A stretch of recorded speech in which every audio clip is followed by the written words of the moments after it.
Awesome. Thank you so much, Kim. Good morning, folks. Thank you all so much for popping on. This is my first Producers Club, so I am super, super excited. When they told me I'd be doing Producers Club and having to interview, different agents, literally the first person that came to mind was one of my favorite agents, aside from myself, of course. But I am super honored to be able to interview this awesome guy. He has literally been my mentor from day one, taught me everything I know. When you guys hear me talk about, the mentor that was like super, super tough on me, but then also very, very patient and gentle with me, same guy, same guy, all the crazy stories, same guy. So I am super honored to introduce none other than Ray Fraser. Ray, how's it going, sir? It's going. Thank you so much. Way over the top intro. I'm so appreciative to be here. It's been too long since I've seen you, at least face to face, my friend. I couldn't think of a better way to spend my morning. Thank you for having me. My pleasure, my pleasure. So without further ado, we're just gonna dive right in. I want to chat with you a little bit. What kind of got you started in the industry? I know you're out there in San Diego now, killing it. So where did you start? Where was your beginning? Yeah, alcohol got me into the industry. I was with, after school, I was an economics major and I didn't know what I wanted to do. I just knew I didn't want a desk job. And so I got into the restaurant industry and I was behind a bar for about 4 years and I loved it. And to this day, I still love the restaurant industry. But one of my regulars, his name was Andrew Cantor. And he owns still one of the largest development and residential real estate brokerages in San Diego. And he and I were sitting at the bar one night and a couple too many shots of tequila. And he's like, you should get into real estate. And I'm like, nah. But I went home that night, wasted and paid for my classes. And the rest, as they say, is history. But I knew that real estate was something that I was going to love because of the people aspect. It's a constantly evolving industry. No 2 days are the same. And at the end of it, I think that, we get to hang out with people and look at some gorgeous properties in the most beautiful place in the world. And that there's not a lot of bad to say about it. Yeah, absolutely. I know you said the most beautiful place in the world. That is San Diego. I know the same might not have been said in Bakersfield. Not in Bakersfield. That was another little blip on my journey. Yeah. Right. Very cool. Very cool. So that being said, what would you have to say is like been your biggest obstacle throughout your career? It's been the consistency. And I think that there's a lot of agents that I talk to almost every week that say kind of the same thing. And it's consistency in a lot of things. It's consistency in activities. It's consistency in, business, in finances. But I think more importantly, it's consistency in mindset. Showing up as a business owner and an entrepreneur every day, having to be 100% is really difficult, if not impossible. And so I've really kind of given myself a lot of grace just in the last couple of years, knowing that I'm not 100% every day, but if I can live in that 80 to 100% range, I'm still as good as my clients need me to be. The hard part and something that I constantly work on is when I know I'm dropping below that 80%, I've got to get out of it quickly. I've got to find a way to make sure that I can get back to my comfort zone so that I can show up for the people that need me. And that consistency is something that has always been a thorn in my side. And I know it's the same for a lot of entrepreneurs in this room. Oh yeah, absolutely. I mean, I'm glad you touched on, the consistency aspect, because I know we've been having a lot of conversations around, the shifting market. So how does that like affect your business? And what is your team kind of implemented to help navigate this shift with staying, keeping in the positive mindset? Yeah, the mindset part of it is big because we're taking some losses and every deal right now is hairy. And yet I think with my team in particular and myself, I love a challenge. I don't necessarily like when things are easy. I'm teaching a lot of classes around the idea of being comfortable. And I imagine a lot of people, when they got in the industry, they did it because they said they wanted to be comfortable. They wanted to be financially comfortable. But comfort is not your friend. Comfort doesn't pay bills. Comfort is when on a cold day, making sure that you're staying warm so you stay under the blankets and lay in bed for another 15 minutes. And yet that discomfort, the willingness to get out of bed, get up early and get your work done when everybody else is sleeping, or make that extra phone call or see that tough deal to the finish line, that discomfort, I think, is what allows people to really excel and separate themselves from a lot of the rest of the industry. And so my team really leans into that discomfort. We lean into that difficulty. And so even though nothing right now is coming easy, we actually, in a sick way, we like it. We really like knowing that we're showing up every day in a difficult situation, in a trying market, still performing an exceptional service to our clients. That's awesome. It's funny that you talk about discomfort. Yesterday on Producer's Mindset, I was actually talking about the 3 commitments from the one thing, and specifically moving from E to P. And it literally says in the book, get comfortable being uncomfortable. Yeah, that's where you thrive. That's where the success is. Sure. That's been our mantra for the last probably 3 to 4 months. Just get really uncomfortable being uncomfortable, because this market right now is uncomfortable. We've got, buyers that decided to wait that are about to get priced out. We've got sellers that are unrealistic. We've got deals falling out left and right over small stuff in repair requests. It's not 2021. Absolutely. So, I mean, awesome TL. You're a rainmaker for your team, and you're also a new dad. How has it been balancing everything, man? Like, that is amazing. Congratulations on that. Thank you so much. Carlos, you've known me for a while. I think you were in the bold room when I talked about me having a family, and it is so crazy to be sitting here now, just a couple of years later. And I talked to Marcus when we found out, and I'm a dad, and it's the coolest thing ever. Like it's the most rewarding and fulfilling thing. And I until you're a parent, I've discovered this, like, you won't get it.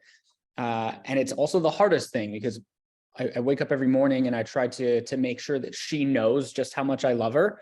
And I do all these things to make sure she knows how I love her, and she'll never know until she has a kid herself.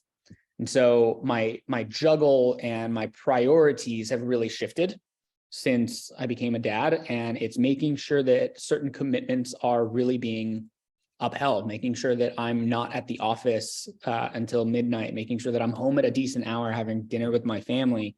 And an easy way that I've helped to make sure that those priorities are met are just abiding by a calendar that candidly looks really different today than it did just a couple months ago.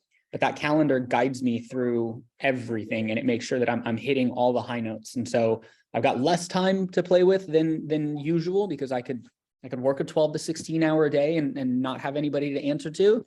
But that's not the case now. I got this little girl that is just keeping me on a tight ship. Absolutely. We actually, on this call, we talk a lot about time blocking and how important, it is. What would you say has been your biggest key to success? Honestly, time blocking. It was the biggest turning point for me in my career. I was sitting with a gentleman, David Bernal, who is one of my most impactful mentors. And I played with a calendar, and I even taught classes on a calendar as kind of a fraud, because I wasn't abiding by it the way that I should have been. And for about 2 years, I played with a calendar. I would put stuff in there, but I wasn't really diligent about it. And a big turning point in my career came about 4 years in, when I was too busy to even know which side was which. And I made a commitment to saying, okay, if I'm going to get this stuff done, if I'm going to close all these deals, if I'm going to handle all these projects, I have to abide by a calendar and get real purposeful with my time. And so when I started logging, drive time into my calendar, when I started logging date nights into my calendar, when I started, not just writing in lead generation, but writing in, call 50 homes around your listing, getting really specific, my business changed. It was a huge deviation from what I was doing, and the results showed up almost immediately. I was able to get more done, close more deals, help more people. And funny enough, it took less time. Awesome. That's awesome. So you're telling me going from entrepreneurial to being purposeful about your calendar actually works? Yeah, and it's a skill that it's not natural to me. It's not comfortable to me, because I'm a naturally, I think, just disorganized, fire from the hip kind of guy. I don't necessarily gravitate towards structure. And yet I need structure. It's weird. I thrive in chaos. And yet I know that I am not as effective or intentional in chaos. And so the more I can control, specifically on a day-to-day basis with a calendar, the more effective I am. Yeah, absolutely. I mean, I think as all of us as realtors, we get into the industry, hey, I want to be my own boss. I'm going to make my own schedule, come in whenever I want, do whatever I want. And then once you really start getting into it and start to get some level of success, it's like, wait a minute, I actually have to have a schedule, Yeah. and especially going through the MREA, a lot of people will say, the MREA is no longer relevant. So what are your thoughts around individuals that believe that? They haven't read it, or they're not selling real estate. And that might sound like an asshole move, but in all seriousness, every top producer that I know has pulled something from that book. And I think that, as I hated reading growing up, when you told me I had to read something, I was like, no, I'm not, that's not my thing. And now that it has a positive impact on me and I can do it at leisure, I read a lot. And the MREA is just like any book that I read. I'm not looking to follow it verbatim, but I need to pull something from it to make sure that it was a good read. I pull a lot from the MREA. So anybody that says it's not relevant just isn't reading it. Most top producers I know are molding their business around the MREA. At minimum, they're pulling significant models from it.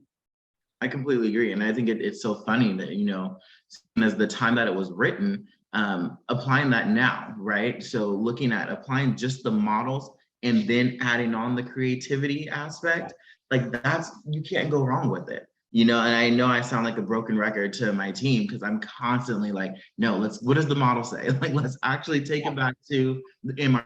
I'm constantly preaching the 4 models and, well, wait a minute, let's look at your economic model. Like, what are you actually doing? What's the reason for the activities, right? And diving into that. And that's something, you taught me. So, what's funny, like you say it's like a broken record, and I find myself doing the same thing, but it's so funny around, November, I was on a panel with some of the top producers in San Diego, people doing $400-500 million in volume. It was crazy. And the funny thing is everybody said almost the same thing. We got to get back to basics. And every one of them was like, well, it's a broken record, but we got to get back to basics. Well, the MREA outlines the basics of what you have to do. So it was kind of ironic that, we try so hard to like find these cool creative things to do, but the basics are what really makes sure that we can break through those ceilings. And then we sprinkle on the creativity. I think the MREA outlined the basics for every real estate business that's going to run at a high level. 100%. And I'm sure you can attest to the fact, when I first started, I was wanting to reinvent the wheel all the time. And I spent the first few years of my career trying to reinvent the wheel. And then once I accepted the fact that I'm not smarter than Keller Williams and that everything that I'm trying to do has already been done, and to rip off and duplicate, that's where it's like, okay, cool. Back to basics, as you said, and just implementing what's already been done. Yeah. I mean, I did the same thing, man. We all have to go through our own journey in our own way.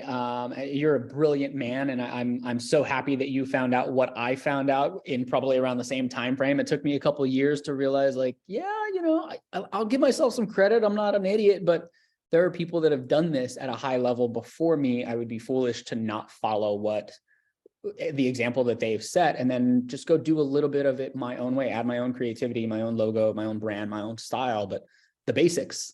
It's a broken record, but the basics get us to the next level.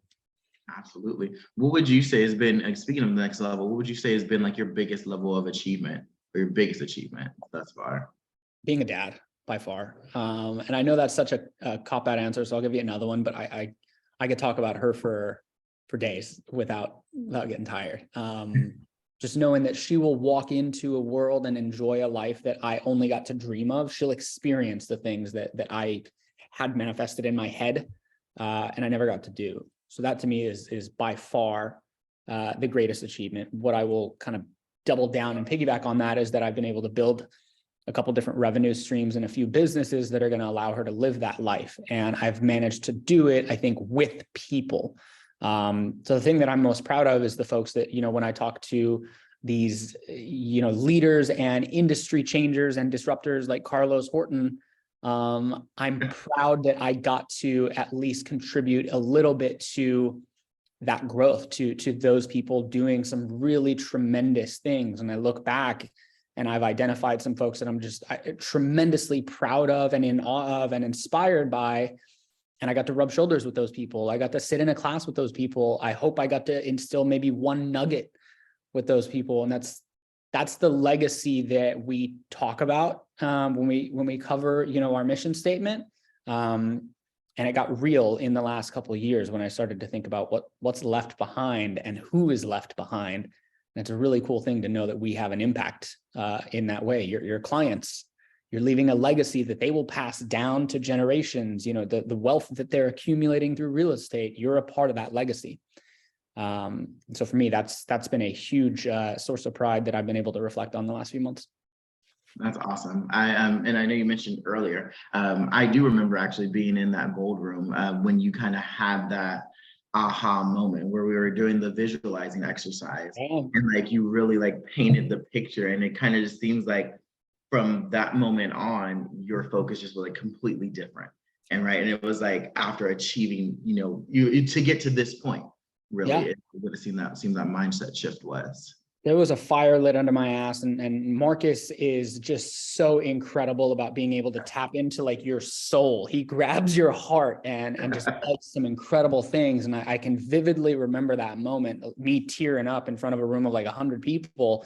But I left that room just focused and motivated. And 3 months later, I took over the office in La Jolla. So it was a really powerful thing, but it's cool what that level of focus can do and what kind of impact a good mentor that cares, that pulls stuff out of you can have on your business. Absolutely. Surround yourself with good folks. Surround yourself with people that pull good things out of you. I think that, you know, who you surround yourself with has a big impact on who you become. Surround yourself with good people. 100%. I couldn't agree more with that. Kind of piggybacking off of that, you know, as you've gone through the different levels of success, how's your big why changed, and what has that meant for your business and how you literally approach the day?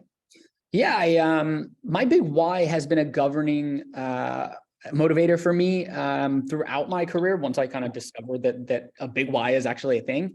And it's changed. It's obviously, you know, 2 months ago got really different when I had a chance to look at, you know, this little thing in my arms. And it's made that snooze button really hard to hit. It's made getting out of bed really easy. You know, it's hard when you've got your big why at the forefront of your mind to not do the little things that are going to allow you to achieve that goal. So, you know, when it was getting back to San Diego, you know, I always said San Diego is where I'm the best version of myself. It was hard to not go door knock or not hold the open house that weekend, or, you know, not put in the extra hours after the office was closed to get my things done, because all I could think about was these things are going to get me to my why. And so keeping that at the forefront, I would literally write it down on my hand. I had a picture of San Diego above my desk for, you know, 2-3 years. Now I've got my little baby girl on the cover of my phone. I look at it every time. So it's in front of me all day, every day. It has been for years. And when I'm having those rough days, when I'm at, you know, 80% at best, I look at that. I focus on the things that are going to get me back to, you know, being 100%. I surround myself with good content, good people, positive, uplifting energy, and I get my ass to work. Awesome. I love that. I love that. That's one of the biggest things you instilled in me is like, get your ass to work, get up and do the job, right? Show up and be present. Yeah, being present is everything. I truly still believe to this day, successful agents are the ones that are just present and show up and do the work. And our, you know, one thing that we've said all last year was just do your job. Yep. Do your job. Keep it simple. Absolutely. So we have a question here in the chat, and then I'm going to open it up for you guys to ask some questions if you have any. But Kim says, how did you transition from a single agent to growing a team? Yeah, that is, so being a leader is the most fulfilling and the hardest thing that you will ever do. And Carlos, I know that you are crushing it and you're experiencing that growth right now. Because at some point you have to, if you're going to really grow and scale, there's nothing wrong with being a solo entrepreneur. I am all for it. But if you're going to do, you know, a couple hundred transactions, if you're going to do something massive, own multiple companies, you're going to need help. And succeeding through people is brutal, because at some point you become responsible for other people's livelihoods, other people's well-being, other people's mental state. And it's gnarly. It is a constant growth path. It's a constant evolution. And it's something that I'm working to be better at every single day. And so the transition for me, kind of came when I decided that I was going to step into a leadership role and juggle a couple more things. I wanted to keep my sales business, and I still have my sales team that I love, and it's where I make most of my money. And yet I like having an impact on others through leadership. So I became as a PC, kind of ATL type role, and then I transitioned into a team leader. What I will say is the PC role really helped me to understand the concept of leverage and teaching and leadership. The TL role put that on steroids. And then ultimately, when I decided to build my team down here with another few individuals, I feel more prepared for the transition because I had the experience of running a different kind of organization, but I leaned a lot into education. I read the MREA again. I talked to people that had built teams and failed. I read other leadership books. I'm constantly trying to grow as a leader every day. And I really leaned into just outside sources that I could find that would help me do that. Awesome. I hope that answers the question. Yeah, absolutely. Does anybody else have any questions? I'll go ahead and open up the floor. I know I've asked a ton. Does anybody have any questions for Ray? I will throw one little, I want to make sure that I'm not cheating or copping out. When I say read a book, I'm doing what, millennials do. It's Audible. So I just want to make sure, I don't want to offend anybody. I've said, yeah, I read, and they're like, you didn't read. I'm Audible in it. I'm listening to it at the gym. I'm listening to it when I'm running, when I'm driving. This stuff it works just fine. Man, same here.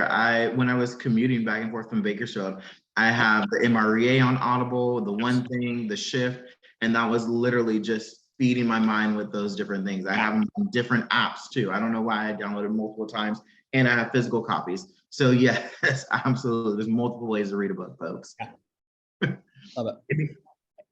If I can make a recommendation, if you guys haven't read, there's a really good, easy book that I think is just highly motivational. It's one that I go back to a lot. It's called Chop Wood, Carry Water.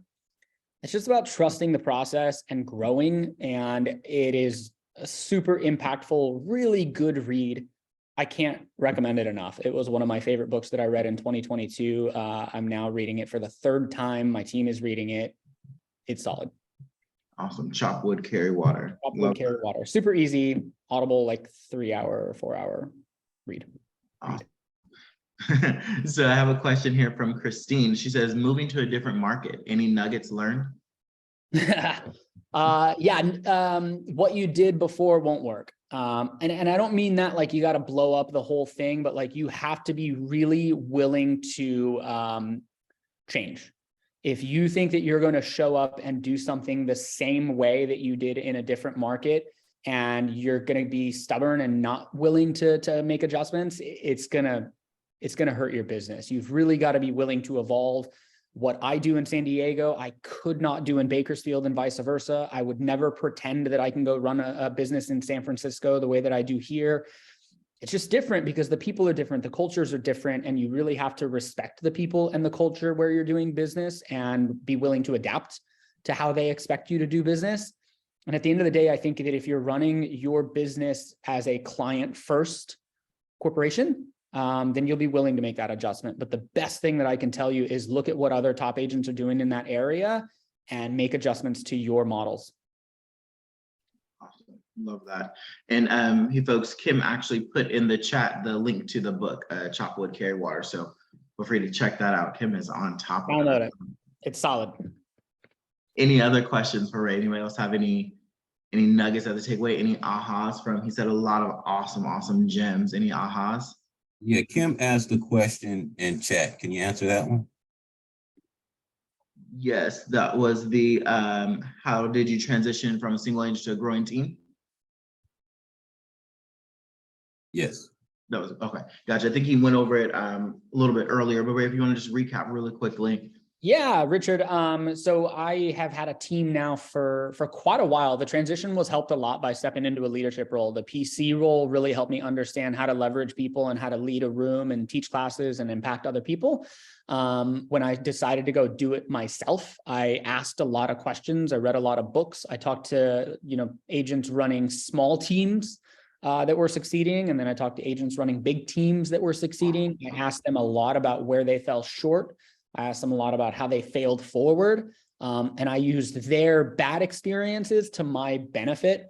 And then I still messed it up and failed. So I did a lot of education. I did a lot of homework and research, and I ultimately prioritized growth as a leader. I made that something that I had to be really passionate about. And to this day, I'm still trying to grow every day as a leader. So whether it's audibles, whether it's seminars, whether it's interviews with other agents, I understand that as the rainmaker and the CEO of my company, I have a lot of people that I'm responsible for, both financially, mentally, all of it. I need to make sure that I'm showing up for them at the highest level every day. And if I'm not bettering myself, that gets really hard to do. So I focus on bettering myself so that I can help better others. Ray, what was your first hire? My first hire was actually an EA. I did it the right way. And then when I rebuilt my team, I bastardized it and hired an agent first. But my agent is also the mother of my child. So I'm going to give myself a little bit of grace there. I'm going to give myself an out. My second hire after that was an EA. And so I know what I'm good at. I also know what I don't like to do. I'm really good at getting in front of people, and I'm good at prospecting. I'm not like trying to sound, pompous, but I like to consider myself a pretty good conversationalist. I also hate prospecting. And so I had to find somebody that would take my executive assistant, would take off the things that I would distract myself with. And Carlos, I used to tell you all the time, I would look for distractions. I would leave the door open to my office, just praying somebody would come by so that I could talk or find myself in a different project. But when I hired my assistant, she did the projects. She took care of all of the other stuff. So the only thing left for me to do was prospect. So I did do that the right way. It did allow me to focus on the right activities, and our sales business is booming. And what kind of production did you have to determine that you had to hire an EA? That's a great question. And every market's a little bit different. Here's my general, I think, rule of thumb. If you are running 3 transactions, closing, I should say 3 transactions a month for 3 consecutive months, you're probably pretty close to having to hire in help. I think at some point your bandwidth is going to get really thin. But I can also tell you in a market like where, you guys are in Redondo, Torrance, you might be driving quite a ways. In San Diego, we're going all parts of the county. And so with your price point, it might allow you to do it a bit sooner. But what I will tell you is if you're going to make that hire, look at your balance sheet and make sure that you have a year of reserves in place that are going to allow you and that person to live comfortably before you go put somebody else on payroll that you are now financially responsible for. So if you're expecting to, and like be realistic, right? If you're expecting to put $75,000 a year in your pocket as a solo agent and you're comfortable with that, and then you've got to pay $60,000 for an assistant, you should probably have at least 135 in the bank. Okay. Good point. Thanks. Of course. Yeah. Great question, Richard. Awesome. Thank you so much for that, Ray. So we're rounding out the half hour right now. Last question. What would you say has been the #1 takeaway that you have from being in this business? What is your biggest, this is it, this is the biggest aha? Oh my goodness, that is such a loaded question. The biggest aha is that anybody can do this if you show up and work your ass off. I used to be, growing up, I was closed off. I didn't want to tell people that my family was poor because the repercussions for that was, and now, like growing up, I love my mom. I love how hard she worked to take care of our family, but we were poor. And this industry has proven that, even a kid like me that probably isn't supposed to be where I'm at can do some really extraordinary things. But what I'll tell you is nothing is handed to you. There's nothing given in this industry. But if you show up and you just work your ass off, there is nothing that you can't have. So for me, I love that this industry has allowed me to go, I don't like using the word earn, but take the things that I want. And I've done it by just grit, hard work. And if you get up every morning and you make a decision to not hit that snooze button and lean into discomfort, man, in 12 months, you'll be shocked at what you can accomplish, because it happens quick. It feels slow starting out, but it happens so fast. I remember looking back one year, making more money than I ever had. And I'm like, this is wild. Now let's double it. So that would be my biggest aha. And I know that's kind of a loaded one, but if you just work, you can do this. No, yeah, I think that was absolutely amazing. Man, Ray, thank you so much. I am once again honored that you took the time out to chat with us, dropped so many gems, so many nuggets. I hope you all got something from it. I know I sure did. Once again, you have continued to re-inspire me, reinvigorate me. I feel the fire. I am ready to go on it and take over. So thank you so much for everything, Ray. Definitely appreciate you. I want to make sure I give you a shout out, man. I've absolutely loved and admired watching you grow, and I got to sit next to you for a couple of years doing it. And now watching you do it from afar. I remember that first sit down at Starbucks and seeing the man that you are today, the leader and the business owner that you are today. It is nothing short of incredible. I hope that you are as proud of yourself as I am of you. And for the folks in the room, you guys are lucky to have this amazing gentleman. He's a rock star. So thank you for allowing me to spend the morning with you. It means a lot. Man, thank you so much. I truly appreciate it. Ray Fraser, everybody. Thank you all for joining and tuning in. Y'all have a great day. Thank you. Thank you. Thank you, guys.